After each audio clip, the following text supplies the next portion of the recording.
नमस्कार and welcome to all. आज के इस पहले क्लास में आप सबका स्वागत है। मैं मधुसूदन, आप लोगों का हिंदी का टीचर।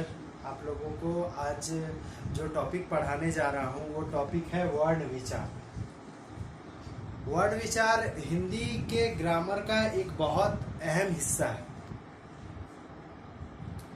आप लोग जो है पहले से पढ़ते आए होंगे भाषा किसे कहते हैं, वर्ण विचार क्या होता है। तो आज हम जानेंगे कि उसी चीज को डेवलप करके कि ये होता क्या है, वास्तविकता इसकी क्या है, और भी ब्रीफली एकदम डीपली नॉलेज में हम लोग जानेंगे कि आखिर वर्ण विचार है क्या, वर्ण विचार का टॉपिक है क्या। तो हम लोग तो भाषा को पढ़ते आए हैं, भाषा जानते हैं हम लोग। भाषा जो है क्या होती है आप लोगों को बताए भी है पिछले क्लासों में। तो भाषा वो होती है जिसके माध्यम से एक मनुष्य जो है अपने विचारों का आदान प्रदान दूसरे मनुष्यों को के साथ करता है, वो जो है भाषा कहलाती है। उसी भाषा को जो है जब हम एक टुकड़े में बांट देते हैं तो वो वर्ण बन जाता है। जैसे हम लोग जानते हैं कि भाषा का मुख्य अंग जो है क्या होता है, वाक्य होता है। वाक्य जैसे शरबत पियो, यहाँ पर एक वाक्य लिखा गया है शरबत पियो। तो यहाँ पर जब इन शब्दों को मिला करके, इन वर्णों को मिला करके एक शब्द बनाया गया और शब्दों को मिला करके एक वाक्य बनाया गया, तो ये क्या बन गए, एक सेंटेंस, एक पैरा बन गए, है ना। तो जैसे अगर हम इस सेंटेंस, इस लाइन के अगर मान लीजिए हम बांटते हैं तो जैसे स र ब त, तो ये क्या है, स र ब त, ये क्या है, ये हमारा व्यंजन वर्ण है। हम लोग क ख ग घ पढ़े होंगे तो हम लोग जानते होंगे कि ये क्या है, ये हमारा व्यंजन वर्ण है। तो ये यही होता है वर्ण का मतलब। अब हम लोग जानते हैं वर्ण का असलियत में डिफिनेशन होता क्या है। वर्ण भाषा की सबसे छोटी ध्वनि की या इकाई है जिसे खंड या टुकड़े नहीं किया जा सकता। मतलब ये सबसे छोटी इकाई है, इसके खंड या टुकड़े नहीं किए जा सकते। अब देखिए वर्ण हम लोग जान गए, समझ गए कि हम वर्ण होता क्या है, वर्ण के जो है टुकड़े किए जा सकते हैं कि नहीं, ये इकाई है या नहीं। उसके बाद हम लोग आते हैं वर्णमाला के ऊपर। हम लोग जब हिंदी भाषा सीखते हैं, हिंदी भाषा जो है जब पढ़ते हैं, तब हम लोग समझते हैं कि वर्णमाला जो है पढ़ते हैं उस वक्त। जैसे अ आ क ख ग घ हम लोग पढ़ते हैं ना। और इसी तरह जो है अंग्रेजी के वर्णमाला को जो है देखते हैं हम लोग, तो वहां पर ABC करके जो है वर्णमालाएं दी रहती है। उसी से जो है वर्ड्स बनते हैं, वर्ड्स से जो है क्या बनते हैं, सेंटेंस। यहाँ भी सेम वही चीज है। जैसे वर्णमाला किसी भी भाषा में प्रयुक्त होने वाले वर्णों के क्रमबद्ध समूह को जो है क्या कहते हैं, हम लोग कहते हैं वर्णमाला। और इसकी संख्या 52 होती है। अब 52 जो होती है अलग अलग रूप में होती है। हम लोग तो पढ़ते आए हैं 33 व्यंजन, 11 स्वर। अब जो है हम लोग जानेंगे कि असलियत में ये वर्ण और व्यंजन कितने कितने और कैसे कैसे होते हैं। तो यहाँ पर जैसे हमने पहले से ही लिख रखा है कि स्वर की संख्या होती है 11, व्यंजन की संख्या 33, संयुक्त वर्ण की संख्या 4, अयोग वाह जो अंग और अ होती है वो 2 होते हैं और अन्य होते हैं 2। मतलब कुल मिलाकर के, सबको मिलाकर के एक 52 जो है वर्ण बनते हैं, 52 वर्ण बनते हैं। देखिए आप जोड़ करके देख सकते हैं 11, 33, 4, 2, 2, मतलब 2, 2, 4, 4, 4, 8, 8, 3, 11, 11, 1, 12 का 2, हाथ में बचा 5, हाथ में बचा 1, 1 और 3 4 1 5 52 हुआ 52। अब हम लोग जानते हैं कि 11 स्वर है क्या, व्यंजन जो 33 है वो क्या है, संयुक्त व्यंजन क्या है। धीरे धीरे धीरे धीरे करके सारा एक्सप्लेन करते जाएंगे, आप लोग बस अपने कॉपी नोटबुक में जो है नोट करते जाइएगा।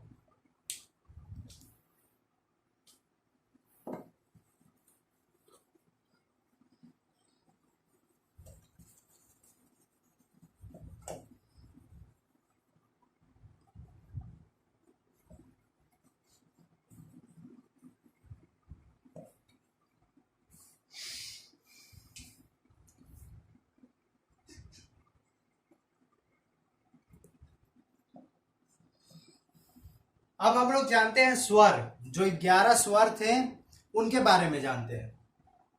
देखिए हम लोग शुरू से पढ़ते हैं 13 स्वर, लेकिन यहाँ पर जो है अयोग वाह को अलग कर दिया गया है, इसीलिए वर्ण विचार में जो है सब स्वर को जो है 11 ही बताया गया है।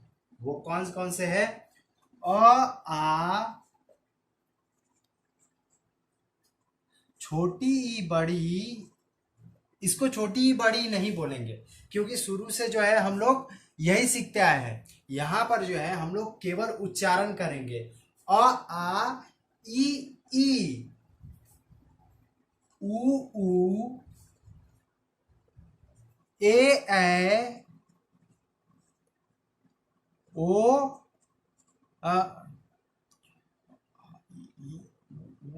री, सॉरी भूल हो गया, यहाँ पर री होगा।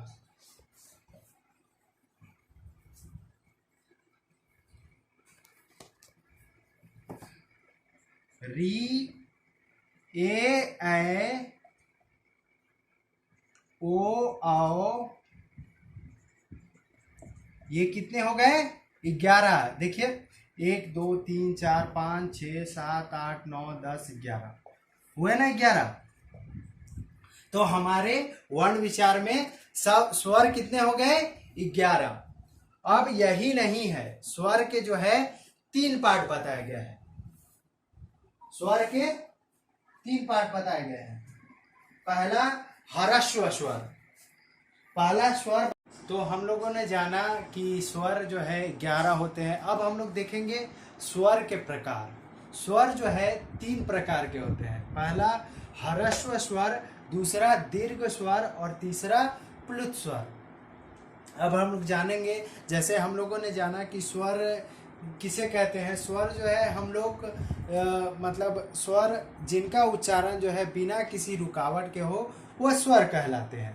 ह्रस्व स्वर किसे कहते हैं, तो जिन स्वरों के उच्चारण करने में कम से कम समय लगता है वह ह्रस्व स्वर कहलाता है। जैसे अ ई उ री, मतलब यहाँ पर कम से कम समय लग रहा है। जैसे हम लोग छोटी ई के नाम से जानते हैं, छोटा ऊ के नाम से जानते हैं, यहाँ पर भी जो है वही चीज है, लेकिन यहाँ उच्चारण में कुछ अंतर आ जा रहा है। यहाँ छोटी ई बड़ी ई बोल करके नहीं बोलेंगे, यहाँ पर बोलेंगे अ ई उ री, मतलब यहाँ पर कम से कम उच्चारण करेंगे हम लोग। अब दीर्घ स्वर, दीर्घ स्वर जो है किसे कहेंगे, जिन स्वरों को जो है उच्चारण करने में ह्रस्व से ज्यादा समय, मतलब दुगुना समय लगता है। जैसे आ ई उ ए ओ आओ, ठीक। तो इसको हम लोग क्या कहेंगे, दीर्घ स्वर।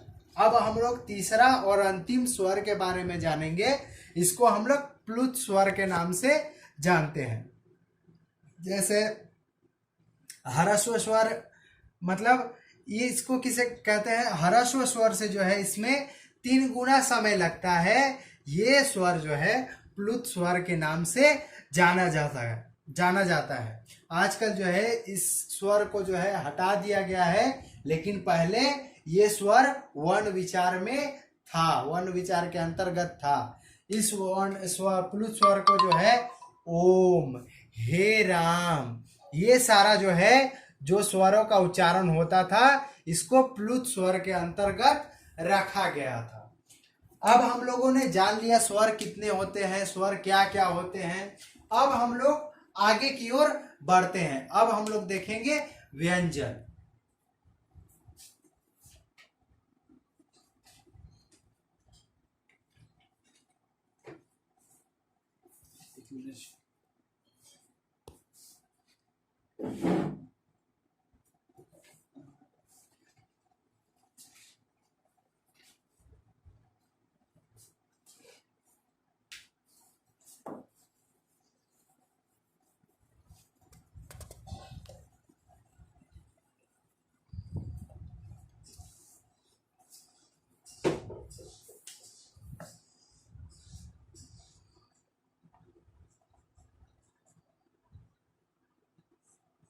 अब हम लोग व्यंजन वर्ण के बारे में जानेंगे। व्यंजन वर्ण है क्या? स्वर के बाद जो है व्यंजन का ही दूसरा स्थान है। व्यंजन, व्यंजन किसे कहते हैं? स्वरों की सहायता से जिन वर्णों का उच्चारण किया जाता है वह व्यंजन वर्ण कहलाती है। फिर से, स्वरों की सहायता से जिन वर्णों का उच्चारण किया जाता है उसको व्यंजन वर्ण कहते हैं। जैसे क, ख, ग, घ। अच्छा, एक चीज नोटिस करते होंगे आप लोग कि हमने बीच में हलंत लगाया है। क्यों लगाया है? हलंत का मतलब होता है कि ये शब्दों को आधा कर देता है। अर्थात क जोड़ अ बनता है क, अर्थात इसी में जो है स्वर छिपा रहता है। हम बताए थे जैसे कि स्वरों की सहायता से जो है व्यंजन का उच्चारण किया जाता है, इसीलिए जो है व्यंजन के साथ एक हलंत लगा होता है। अर्थात ये सिर्फ और सिर्फ व्यंजन है, इसमें स्वर अभी लगा नहीं गया है, लेकिन जब हम लोग उच्चारण करेंगे उस समय स्वर के साथ जो है उच्चारण होता है। और यही कारण है कि लिखते समय जो है अगर सिर्फ और सिर्फ व्यंजन लिखने कहा जाए तो उस समय क के साथ हलंत लगाएगा, मतलब ये शब्दों को आधा कर देता है। ठीक, अब जो है हम लोग जानते हैं, समझ गए व्यंजन क्या होता है। अब हम लोग आगे की ओर बढ़ते हैं।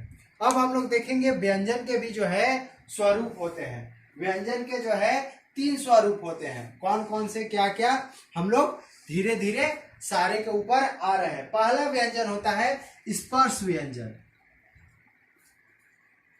पहला व्यंजन होता है स्पर्श व्यंजन, अर्थात जिन व्यंजनों का जो है उच्चारण करते समय हम लोगों के मुख में कहीं ना कहीं जो है कुछ भाग स्पर्श करता है। ठीक, उसको हम लोग क्या बोलते हैं? स्पर्श व्यंजन। मतलब हम लोग जब उच्चारण करेंगे तो स्वरों में तो कोई अवरोध आएगा ही नहीं, लेकिन व्यंजनों के उच्चारण करते समय अवरोध आता ही है। जैसे अगर हम लोग क बोले तो क में जो है किसका सहारा लेना पड़ता है? क के वर्ण का उच्चारण जब करते हैं हम लोग क, ख, ग, घ, अंगा, च, क अंगा तक, तो वहां पर जो है कंठ का जो है सहारा लेना पड़ता है।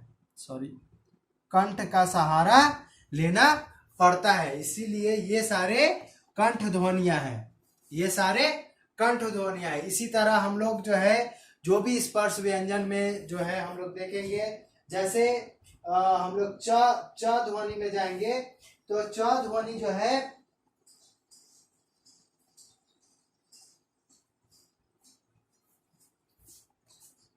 ट ध्वनि देखते हैं हम लोग। ट ध्वनि जो है ये क्या है? मूर्धा के द्वारा इसका उच्चारण होता है। मूर्धा का मतलब होता है जैसे हम लोग जो ये मुख होता है हम लोग का, जीभ का एक ऊपरी भाग होता है, यहाँ पर जीभ होता है, तो ये जो अपर पार्ट होता है जहां पर हम लोग देखिए जब ट का उच्चारण करेंगे हम लोग तो जीभ जा करके उस ऊपर वाले जो है भाग को स्पर्श करेगा, इसी को बोलते हैं हम लोग मूर्धा।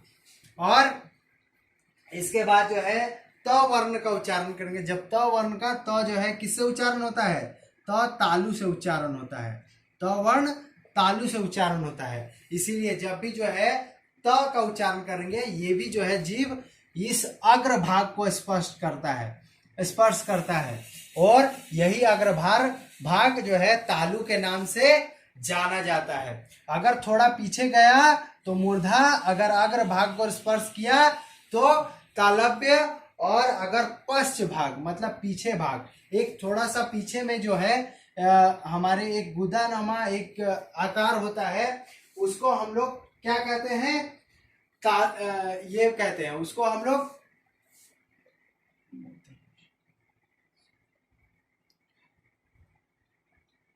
भी हम लोग तालु ही कहते हैं। जैसा कि मैं बोल रहा था कि जैसे क वर्ण होते हैं, क वर्ण के व्यंजन जो होते हैं वो कंठ के द्वारा मतलब उच्चारण किए जाते हैं। च वर्ण जो है तालु के द्वारा उच्चारित किए जाते हैं और ट वर्ण जो है मूर्धा के द्वारा उच्चारित होते हैं। और त दंत से, प ओष्ठ से उच्चारण होते हैं। कंठ मतलब वो जो गला होता है, तालु का मतलब होता है जो अग्रभाग, जो मुख के अग्रभाग होते हैं उसको तालु बोलते हैं हम लोग। उस पे जब लेकर के जाते हैं हम लोग, तो अगर जीभ वहाँ पर जब सट जाए, जैसे च का उच्चारण करें च, तो च जो है देखिएगा आप लोग, जीभ का ऊपर भाग में मुख के ऊपर भाग में एक टच होता है, इसको तालु बोलते हैं हम लोग। मूर्धा उसी के ठीक पीछे एक गुदानुमा भाग होता है, उसको मूर्धा बोलते हैं।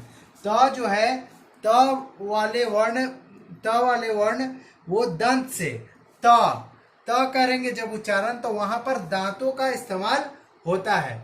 प फ ब भ जितना भी बोलेंगे उसको उच्चारण करने में हम लोगों के ओठों का इस्तेमाल अधिकतर होता है। अब अगले व्यंजन की तरफ बढ़ते हैं, इसको बोलते हैं अंतस्थ व्यंजन।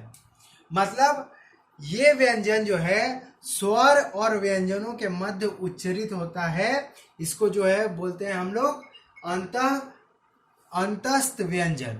मतलब यहाँ पर जब उच्चारण जब भी हम लोग करते हैं, जैसे य के साथ अ का भी उच्चारण हो रहा है, और र मतलब दोनों के मध्य से होते हुए ये सारी ध्वनियां हम तक पहुंचती है, इसको बोलते हैं हम लोग अंतस्थ व्यंजन।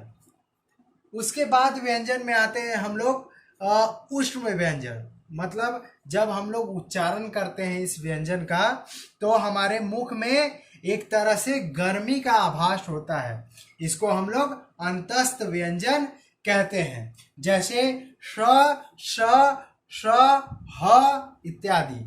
हम लोग ये जब मतलब हम स, श, श का उच्चारण क्यों किए, क्योंकि शुरू से हम लोग पढ़ते आए हैं तालव्य स, मूर्धन्य स, दंत स।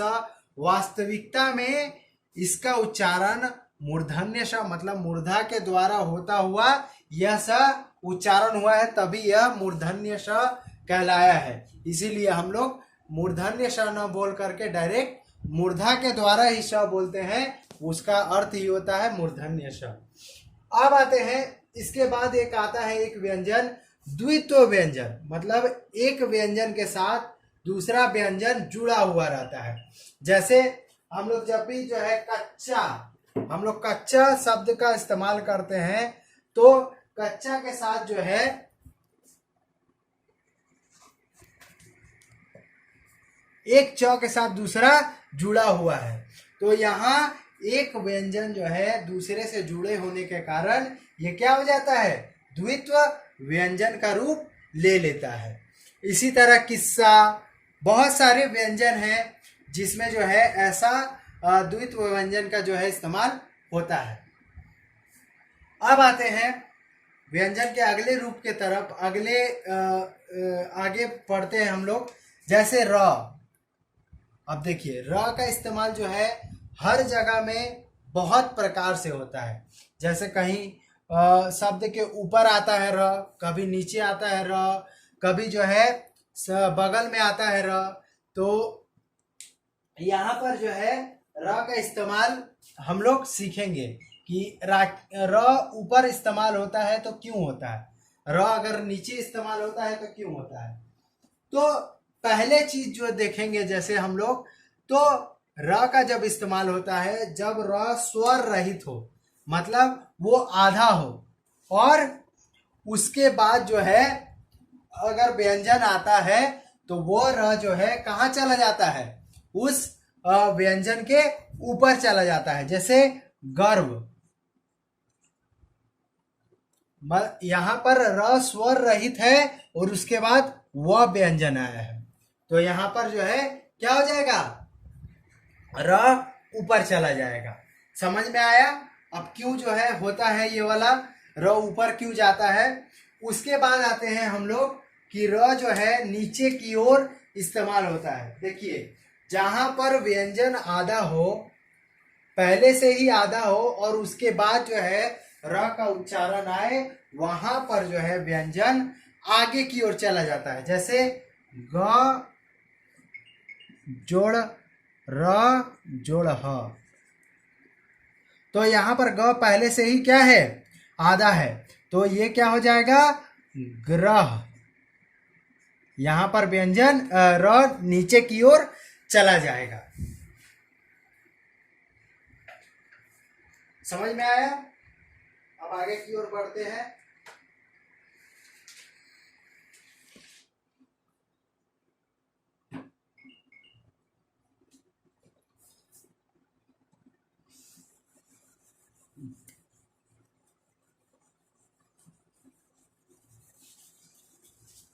अब देखिए एक और प्रकार है, ठीक है, कहीं कहीं र जो है ऐसे इस्तेमाल होता है, ये भी एक तरह का र है। कुछ ऐसे व्यंजन होते हैं जिनमें जो है, जिनके साथ अगर र हो तो वह र का इस्तेमाल जो है कहीं कहीं इस प्रकार से होने लगता है। ऐसे व्यंजनों में जो है त है, ड है, ऐसे ऐसे व्यंजनों के साथ अगर र आता है तो ये सारा क्या होता है, नीचे की ओर चला जाता है। जैसे ट्रक, ड्राम आदि एक्सेट्रा। अब देखिए हम लोग जो है आगे बढ़ते हैं और देखते हैं। उसके बाद आता है आगत ध्वनियां। अब हम लोग आगत ध्वनियों के बारे में जानेंगे। देखिए मैंने एक ये व्यंजनों में एक छोटा सा व्यंजन छोड़ दिया, ये अलग अलग सा भाग है, एक अलग भाग है संयुक्त व्यंजन। संयुक्त व्यंजन का मतलब होता है कि दो व्यंजनों को जोड़ करके एक तीसरा व्यंजन बनता है, उसी को बोलते हैं। संयुक्त का मतलब ही होता है जोड़े रहने वाला, ठीक। तो यहाँ पर जो है छ, त्र, ज्ञ और श्र जो है इसका इस्तेमाल हम लोग के वर्णमाला में होता है। ह के बाद ये सारे संयुक्त व्यंजन इस्तेमाल होते हैं। जैसे क और मूर्धन्य श को जोड़ करके जो है बनता है छ, और त और र को जोड़ करके बनता है त्र, ज और य को जोड़ करके बनता है ज्ञ, और श और र को मिल करके बनता है श्र। इस तरह के वर्ड, इस तरह के व्यंजन भी जो है हम लोग के हिंदी वर्णमाला में है। इसीलिए इन सारे व्यंजनों को जो है संयुक्त व्यंजन माना गया है। इसीलिए मैंने पहले ही बताया था कि चार जो है क्या है हमारे संयुक्त व्यंजन। अब आते हैं आगत ध्वनियों की ओर। जैसे कुछ ऐसी ध्वनियां हैं जो कि कुछ ऐसी ध्वनियां हैं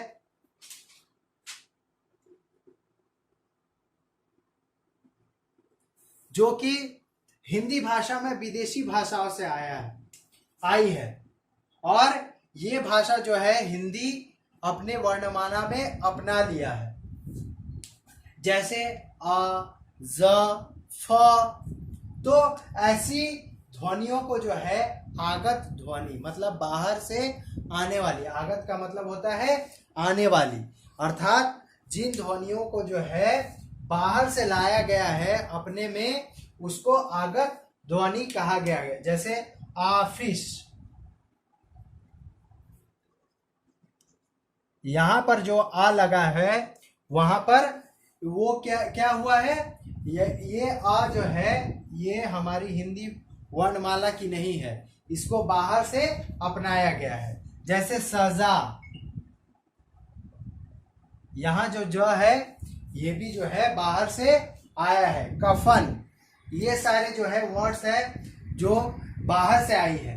ये सारी ऐसी ध्वनियों को जो है क्या कहा गया है, ऐसी ध्वनियों को आगत ध्वनि कहा गया है। अब आगे की ओर चलते हैं, आगे देखते हैं हम लोग आयोग ध्वनि, मतलब जैसे अंग और अह।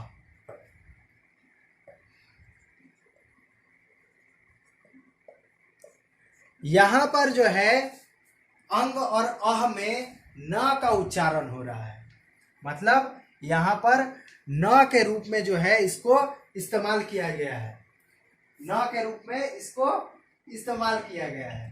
जैसे यहां पर एक तरह से न का उच्चारण हो रहा है, अन, अंग, अह, तो इसको अनुनासिक शब्द भी बोलते हैं। ठीक है, तो ये सारी ध्वनियां जो है आगे चल करके बदल गई है, एक तरह से जो है अयोगवाह हो गई है।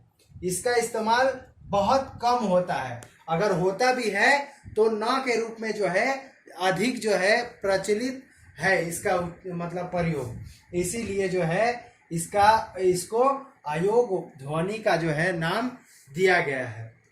तो इसी के साथ वर्ण विचार का हमारा आज का लेसन यही समाप्त होता है।